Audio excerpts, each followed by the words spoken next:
2007 is now 10 years ago, but we can still feel it nowadays in Australia. Just as I said beforehand, number one, for example, we have in Australia Basel III. So the new capital regulation for Australian banks is partially that strict because we had the global financial crisis. Interest rate in Australia are partially that low because we had the global financial crisis. So these things, even though they're a while ago now, still affect us nowadays. You notice I'm going fairly quick because you've seen the movie. Really, it's just an application of what we've learned here beforehand. So it's just a storytelling. Don't get stressed about it. We first had the boom years. Then it turns out something went wrong. You saw that in the movie too. And then it caused so-called debt deflation, and we had the financial crisis. So the boom years, securitization. That was fantastic. So the banks were happy. They're making lots of profits with securitization. They can avoid the bank regulation, Basel I and II, easily avoided via securitizing things, just selling off your loans. Therefore, your risk-weighted assets are much smaller. You need less equity. Therefore, you can crank up your leverage. So altogether, you have much, much more, well, not loans on the book, but you make more loans business. Therefore, make more profits. We can see that here too. Huge profits all the time. Return on assets large. Return on equity large. Now, a little bit more nitty-gritty. How were these mortgages handed out? Fixed rates, we can see here, and adjustable rates. And somebody just in the break talked to me that in macro one, you've learned that it was partially the fault of the American Fed for keeping interest rates too low, and therefore everybody wanted to borrow money and buy a house. You can see that here too. So adjustable rates means variable rate loans, mortgages. We can see here interest rates in the US have been very, very low. And I would reckon there's two, possibly three reasons. Reason number one, the American central bank, the Fed, was having low interest rates. Just as right now the RBA has fairly low interest rates. Reason number two, in China, especially the Chinese government, saved a lot of money. And all these savings, they invested in US government bonds. Now remember, if lots of people are buying US government bonds, the bond price is going up, and therefore the bond yield is going down. So we get low US interest rates by China saving a lot on US government bonds. So we've got now two reasons. Fed, low interest rates. China, high saving in US, also low interest rates. And then on top, securitization. So banks were able to create more and more loans. If you give out lots and lots of loans, want to get lots of loan customers, also lower interest rates. So there's plenty of loans available now for these three reasons. Now, what did people do with their loans? Mortgages, buying houses. So what do we see here? This is a Schiller house price index. It doesn't say on the slide, but it is. So we have here nominal house prices. That's just normal money, US dollars. And that's quite normal that they go up over time because the economy is growing. We've got more population. We've got higher wages. People with higher wages can afford more expensive houses. That's normal. But we also got here inflation-adjusted house prices. And we can see here that used to be somewhat steady. But over the last, what is this here, 10 years before the crisis, boom. And people are stupid. So Robert Schiller, for example, at Yale University, finance professor, saw this, he sees the index, he said, we're heading for the housing crisis. This is not normal. Just as right now in Australia, lots of people say house prices are too high. But people, and especially Greenspan at the time, who was in charge of the American Fed, the central bank, said, no, it's a new economy. We've got the internet now, and everything's better, and the economy is running smoother, so this is perfectly fine that house prices go so up. Now, what else can we see here? So we had house price inflation. These are mortgage equity withdrawals compared to labor income. That's the green line here. Now, what does that mean? Equity withdrawal means you've got a mortgage already, but the house price is gaining in value. That means the bank looks at you and says, well, that's pretty good. We gave you $200,000. You bought a house for $200,000. Now the house is worth $400,000. So actually, we could give you a mortgage of $400,000. So people are allowed, if their house prices go up, to get more loans out. And that's called equity withdrawal. And we can see here that's what the Americans did. They bought a house, the value of the house goes up, they go to the bank, ask, can I have more money? The bank looks at it and says, sure, you've got a valuable house. Here's the money, go off, buy a Porsche. So that's what they did. They bought a lot of consumer items on mortgages. Or possibly, like in Australia, people do that too. Maybe bought a second house Maybe bought a third house, maybe bought a fourth house. Remember the stripper in The Big Short? 6 houses.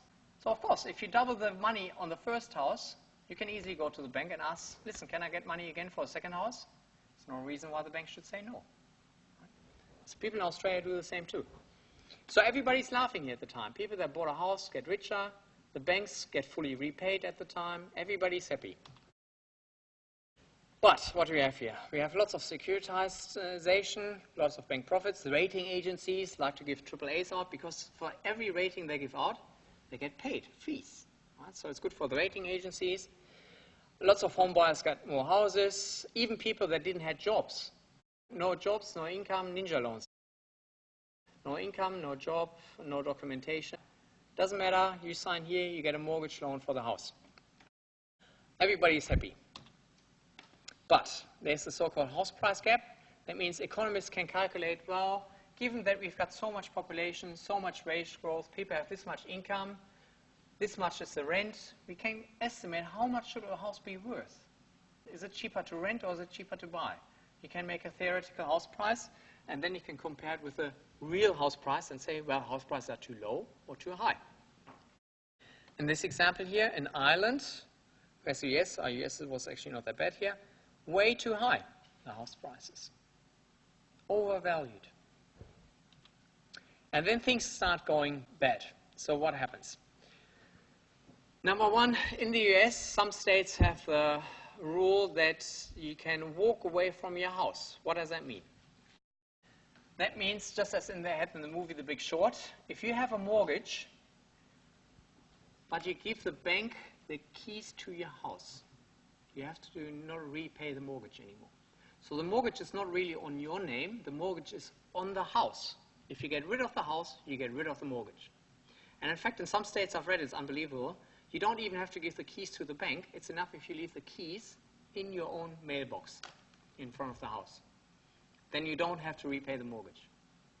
Now think what that means. You saw your neighbors bought a house last year. It went up in price. They got rich. They've got now a new car because of the equity withdrawal. And you thought all the time, nah, house prices are too high. This is too risky. But now you've got the chance. You can get 100% mortgage. So you don't use any of your own money. You just borrow all the money. If the house price goes up, you get rich because you can sell the house at a higher price and just pocket all the profits. If the house price goes down, put the key in the mailbox, go away, done. Now sounds ridiculous, right? Which bank in their right mind would give a mortgage like that? Well, certainly not a bank that keeps a loan on its balance sheet, because then the bank has to pick up any potential losses. But remember, the bank securitized all the loans. They sold it to someone else. It's not their problem. So the banks didn't really care that much that people might not repay their mortgages. And on top of that, remember, house prices went up and up and up and up. That means if somebody's not repaying, you just take the keys from the house and you can sell the house at a high price. You get the money back from the mortgage anyway. Not a problem. As long as house prices rise. But is it realistically that they rise and rise and rise, double each year? No, of course not. Sooner or later, they're going to flatten. And when they flatten, you might think, well, I've got enough money to pay the mortgage. But that's not true, because you have to pay interest on the mortgage. So as soon as house prices don't start rising higher than the interest rate, people start getting into trouble. Now the banks, you might say, well, the banks have resolved these securitized debt. Why would anybody buy it? Well, because they have AAA ratings. Why would the rating agency give a AAA rating? Well, there's two things. Number one, because the banks fiddled with the number so it looks like a AAA. Number two, all these diversification magic and the tranches also looks like AAA. But number three, as you saw in the movie, if Moody's doesn't give you a AAA rating, you go to Standard & Poor's. And now Moody's is losing all their customers. So you can see there's pressure to give AAA ratings. And there's a good argument that rating agencies have been too lax. In fact, they had been sued in the US for giving dodgy ratings because the ratings changed. In 2007, something that was rated AAA, within a week, all of a sudden, BBB. So you can tell, well, it didn't change in a week. It was already BBB a month ago, but they didn't change the rating quick enough. Just as in the movie where they said, what's happening with our CDOs, or CDS it was rather, our collateralized debt? Why doesn't it get repriced if all these mortgages start to go bust? because these things happen slowly sometimes with the adjustments. And the rating agencies got sued, but anybody ever heard of the suing case and what the defense was? So the defense was a rating is an opinion, and there's freedom of speech. We can say whatever we want. In America, you have freedom of speech. There's no rules of what you can say, and since we're just saying our opinion, there's no guarantee on the rating. I can say it's a AAA. Nobody can sue me for it, and they got away with it too. And then the last one is the buyer, so that's the one that finally bought it. I reckon this one here is a good explanation, herd behavior. So these securitized debt, AAA, most of them got repaid for a very long period of time. For years, they were fantastic business, and they pay higher returns than a AAA US government bond, which is really safe. Now, if you see, wait a second, this is dodgy. Just as the guy in the movie, he said like, oh, this is going to be a bust. This is going to be all going to go sour, right? So you don't want to buy any of these things, but all the other people buy them. All the other portfolio managers buy them. And things are going okay. Now you earn, let's say, 3 or 4% on US government bonds because you're safe. They're earning 6%, and they didn't make any losses yet either. What do you reckon your boss is telling you? You earn 4, they earn 6. Boss is not going to be happy with you. So that's called herd behavior. Because now, if I do the same as them, if I go up, I can say, well, I did it just as good as them, so it's okay. If things go bust, I can always say, well, nobody knew that. I didn't know that it was risky. So that's driving it too. Plus, on top, I imagine there are lots of people that didn't have a clue as well. Good. So these were the time where things are still going okay. Then adjustable rate mortgages start coming up. Again, that was with the strippers in The Big Short, where one of the investment bankers said, do you know, you've got the teaser rate, interest rates might go up, and then you're in huge trouble. And that's exactly what happened here. So the adjustable rates, the variable interest rates go up. So people that might have been able to still repay their mortgages when the interest rate was 3 or 4 or 5%, if the interest rate is 6 or 7%, they can't repay it anymore, they get into trouble. And this is the trouble that we see here, delinquency rates. So these are mortgages, or the percentages of mortgages that are in trouble, where people have trouble repaying them. And look at these. On the adjustable rate mortgages, all of a sudden, 30% of all the mortgages in trouble. Remember the example that I had in class just beforehand. You lose 5%, you lose 12%. 30% is in trouble here. These are huge numbers. So it's a big problem here. With the prime mortgages, still the adjustable ones got into trouble, 10%. It's still a huge number. Remember how much leverage a bank typically has. If they have typically 10% of risk-weighted assets, or if you take more realistic number, 7.5%, I think, of all the risk-weighted assets. If you lose 10%, you're already done. So this is a huge risk here. Or not only risk, this has already happened. So these are huge losses for the industry. Housing, unsold homes. Remember, once the mortgage is not being repaid, you get the keys, and the bank can simply sell the house, gets money back. Of course, if nobody wants to buy houses anymore all of a sudden, very difficult to get your money back. And this is the time it takes to sell their house. So initially here, 2003, 4, 5, just takes like 4 months to sell a house. Here, 10 or 11 months. So you can see here, the housing market is not doing that well anymore. And now housing price, house price appreciation. So here you have to be careful reading the graph. These are growth rates. So here house prices are still growing, but instead of growing at 12 or 14%, coincidentally pretty much the number that we had in Sydney last year. I think house prices grew in Sydney even 18% last year. Huge numbers. But now house prices are growing lower and lower and lower, 2%. And here the problem is, even though it's growing positively, so the house prices still keep on increasing, at 2% it's increasing slower than the interest that you have to pay on your mortgage. So if you have to pay 5% on your mortgage, but the house is appreciating only by 2%, is that a good investment? No. And since you can leave the keys in the box, more and more people do it. And then, of course, the house price is just collapsing into the negative. This is what I explained beforehand. Non-performing housing loans. So here we can see two, bang, through the roof in the US. All of a sudden, 8% of the housing loans are non-performing. And here we can see the losses of the banks in billions of dollars. UBS, $38 billion losses. Merrill Lynch, 25 billion. HSBC, so all the big banks, huge losses they've got now all of a sudden. And you can wonder, well, how come that they've got losses if they've sold all these loans? And there's a little bit of disagreement on that one. So in the movie, they had some of these loans still in the warehouse. There's where some of the losses might come from. But I reckon there's something else to it. Remember that in my personal opinion, and some other economists say so too, one of the beauties of securitization was we can avoid bank capital regulation. Because the risk weight of securitized AAA tranches is much lower, basically it was 0, than on a housing loan. So if I'm bank A and you are bank B, I've gave lots of loans out and I can't give any more loans out because of the risk-weighted assets that I've got. You've got the same problem. I can package all my loans and sell them as AAA to you. And it goes on your book with 0 risk weight because AAA is considered 0 risk. Now you take all your loans, sell them to me as AAA risk tranche. And that's going onto my book at 0 risk-weighted assets from the bank regulatory point of view. So basically we play musical chairs between the banks, shoving the loans around as mortgage-backed securities with the top tranches. So all the loans are still there. Lots of them are still on the bank's books, but on other banks' books. And we can avoid bank capital regulation that way. That's my personal opinion. And that lines up nicely why the losses are still with the banks here. Good.